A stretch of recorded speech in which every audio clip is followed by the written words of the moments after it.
लखनऊ के coaching centre में हुए भीषण अग्निकांड के बाद अमरोहा जिला प्रशासन पूरी तरह अलर्ट मोड पर आ गया है। अमरोहा में जिलाधिकारी नितिन गौड़ ने मामले की गंभीरता को देखते हुए तत्काल विशेष जांच टीमों का गठन किया है। ये टीमें जिले के चप्पे चप्पे पर जाकर औचक निरीक्षण करेंगी। सभी कोचिंग सेंटर और बैंक्वेट हॉलों के अग्निशमन अनापत्ति प्रमाण पत्र की बारीकी से जांच हो। साथ ही देखा जाएगा कि भवन निर्माण नियमों और सुरक्षा मानकों के अनुरूप हुआ है या नहीं। साथ ही आपातकालीन स्थिति में बाहर निकलने के रास्तों की उपलब्धता जांची जाएगी। प्रशासन ने साफ कर दिया है कि सुरक्षा मानकों से खिलवाड़ करने वालों को किसी भी कीमत पर बख्शा नहीं जाएगा। जी, जैसा कि आप सबको विदित है, जो भीषण अग्निकांड हुआ है, तो हमारा ये प्रयत्न है कि अमरोहा में इस तरह की कोई घटना ना होने पाए।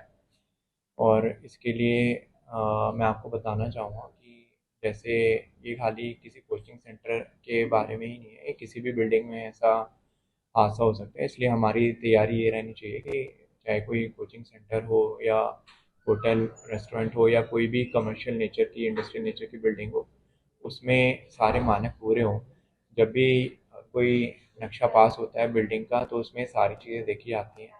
जैसे अभी वर्तमान में नए बिल्डिंग बायलॉज 2025 आए हैं, तो उसका पालन किया हुआ है, यानी बिल्डिंग में इमरजेंसी एग्जिट या फायर एग्जिट है, यानी सेटबैक्स छोड़े हुए हैं, यानी जो फायर एक्सटिंग्विशर्स हैं, फायर एक्सटिंग्विशर का क्रियाशील है, यानी एक्सपायरी डेट के अंदर है या नहीं। और बिल्डिंग के पास फायर एनओसी, पीडब्ल्यूडी एनओसी, अगर वो राष्ट्रीय राजमार्ग पे है तो एनएच एनओसी है या नहीं।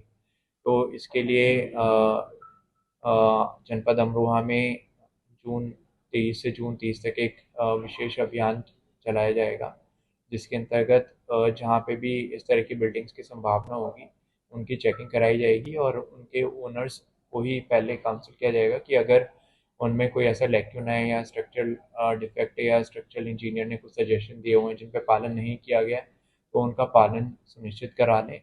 अन्यथा उनके खिलाफ सीलिंग की एवं अन्य प्रतिबंधात्मक कार्रवाई की जाएंगी। इस बारे में कुछ गांव यहाँ के मुरादाबाद विकास प्राधिकरण में आते हैं, तो उनको भी सूचित किया जा रहा है और उनका भी सहयोग किया जाएगा। और इसके अलावा तहसील प्रशासन को भी और पुलिस प्रशासन को भी अलर्ट मोड पे रखा